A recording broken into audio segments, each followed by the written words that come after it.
Shama harka fuunee hordoftoonni fi kabajamtoonni maatii mastuu turtaatan hundi keessanii kan biyya keessa jirtanis kan biyya hambaa keessa jirtan fi nageenyi jaalalli waaqayyoo isiniif haa baay'atu jecha akkasumas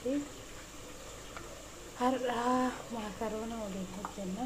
Maakaroona kana maalidhaan hojjenna? Kuduraadhaan hojjenna jechuudha. Asitti fileefilii biyya kattafadhee jira. Kuni jarjaraa, kuni bana duuradha. Amma haala kana akkanatti kana jala hin naqanna. Egaa kana jala naqanneen booda haala kanaan timaatimii keenya haala kana muree jira jechuudha. Haala kana jala timaatimii keenya hin daradaranna akkanatti jechuudha.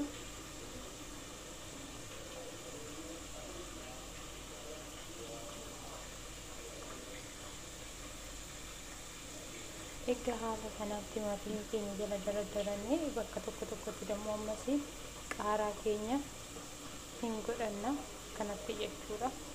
Akka gubbaadhaafis akkanuma hafuuf jechuudha haala kana. Egaa godhanneen booda haala kanaanis dinnicha kiyya dammoo akkanatti dhabbafadhee jira zayitiidhaniini.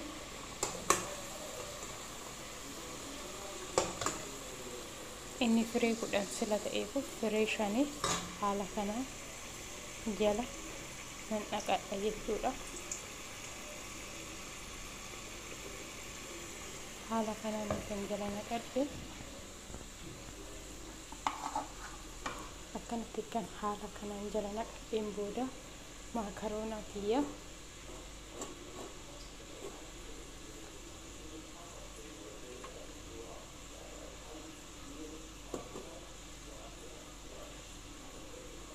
haala kana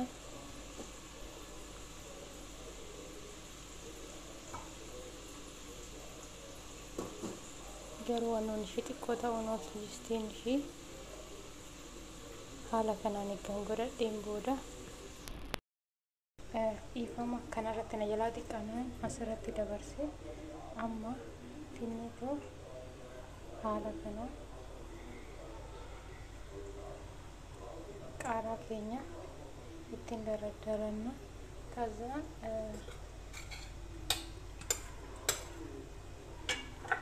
soosii kana shukkurtii fi qimamii ምናምን hojjedhe sila ta'eefu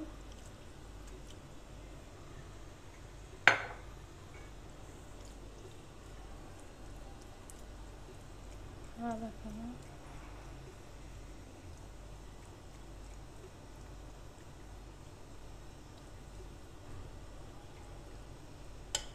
bakka hunda isaatiiyyuu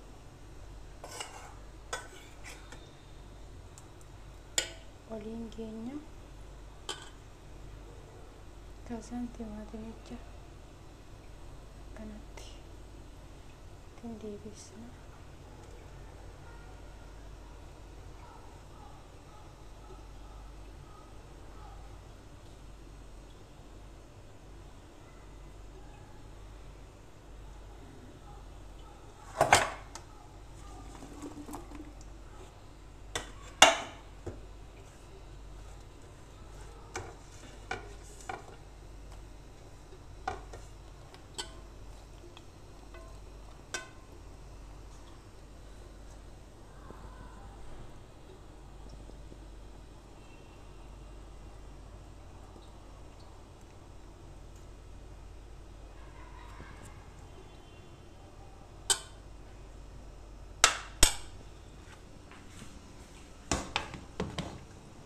Amma gubbaa isaa irratti dinnicha harrisanii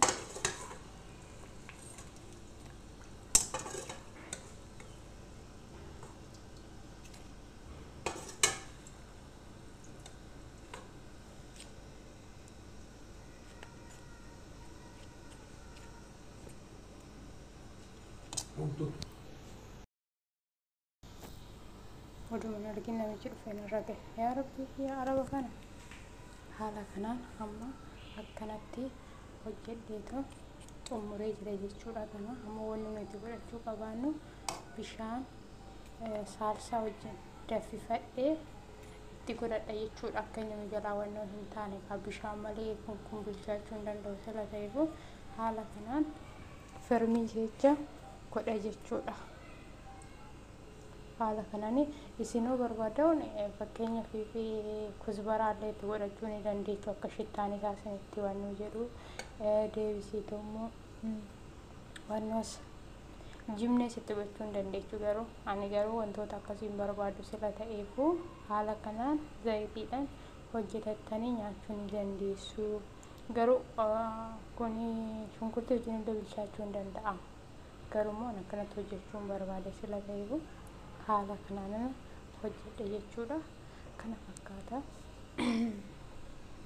Kana fakkaataa isiniin jedha. Hoggaa inni bilchaatee ba'ummoo isinittan agarsiisa jechuudha. Ammaaf immoo hagam bishaan itti godhutti ka obsumaan na eegaa. Kunoo haala kanaan bishaan kiyyaas itti godhadhee jira. Kana jaalatti hin baay'isinaa isin bishaanii.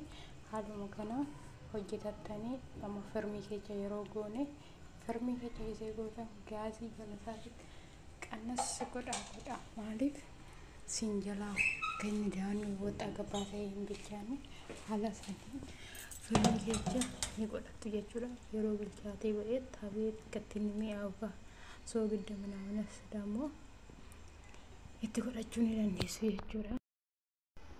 Haala kanaan soogidda keessa durallee garuu ani soositti illee godhee jira sila ta'eefu akka nu jalaa soogiddi isaan hanqanne haala kanaan hojjetachuu ni dandeessu isiniin jira.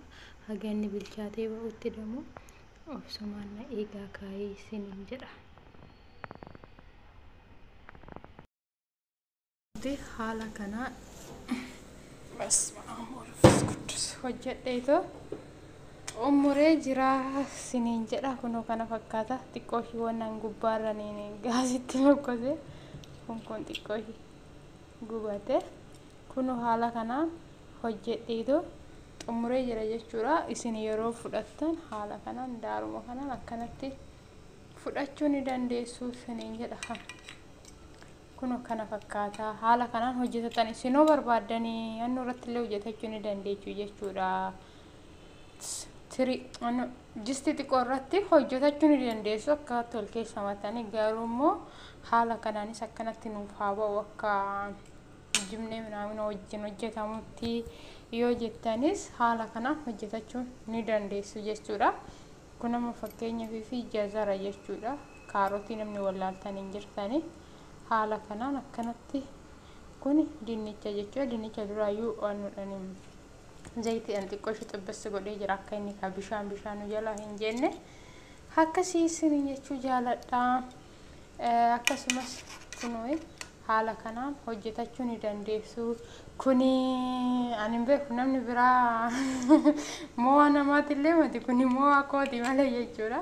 Ani እንጂ ሰራው እኔ በሰው mo'a አልሰራው ለምን እንዲህ በቃ አምሮኝ እንዲህ ነገር ከዘይት ከፍሌፍሊ ጋር እንዲህ የሚሰራ ነገር አምሮኝ ነው እንጂ እኔ ይሄንን ሰው ሰርቶም በልቼም አላውቅም። ግን እኔ በቃ ውስጤ እንዲህ ያለ ነገር ሰርተሽ ቢ ስላለኝ ነው ሰርቼ ይበላው። ስለዚህ እናንተ መስራት ትችላላችሁ ማለት ነው። ለምን አንድ ሰው የሚያውቅ ምግብ ከመስራት ራሳችን ፈቅደን በራሳችን ማለት ራሳችሁ ፈቅዳችሁ ማለት ነው በልባችሁ አስባችሁ የፈለጋችሁን ነገር ሰርታችሁ መብላት ትችላላችሁ። ለምን እኔ በሰው ምክር አይደለም የሰራሁት ወይም በአረቦቹ ምክር አይደለም። ለምን ራሴ አስፈልጎኝ ነው። ስለዚህ አወል ሺ እናንተ ማካሮናውን ተቀቅላላችሁ። ከዛም በኋላ ማካሮናውን ቀቅላችሁ በኋላ ድንቹን እንዴት ትልጣላችሁ? ቲማቲሙን ደግሞ እንዲህ እኔ እንደቆረጥኩ አይታችኋል መጀመሪያ ቪዲዮ ላይ ማየት ትችላላችሁ። ቲማቲሙን እንዲህ ትቆርጣላችሁ ማለት ነው። ትልቅ አርግታችሁ ጀዘርም ደግሞ እንዲህ ትሰራላችሁ። ሰርታችሁ በኋላ ከጨረሳችሁ እነኚህን አራቱን ፍሌፍሌም ረጅም ትቆርጣላችሁ። ረጅም የሚቆረጠው ፍሌፍሊ ሽንኩርትም እኔ ረጅም ነው የቆረጥኩት። ለምን ከውስጡ እንደሚታይ ብዬ ማለት ነው። እነኚህን አራቱን ትልቅ አርግታችሁ ከሰራችሁ ማለት ነው። ከዛም በኋላ ሽንኩርቱን እና ቱም ቂማቂም ምናምን ለራሳችሁ ለብቻ ጥብስ አርግታችሁ ከሰራችሁ በኋላ ላይ እሱን እንዴት አረጉበታላችሁ እንደ ሶስ ማለት ነው። ከፈለጋችሁ ውሃ ብዙ አርግታችሁ ሽንኩርቱ ላይ ትንሽ የሳልሳ ታረጋላችሁ። ለምን በለሳልሳ ደስ አይልማ።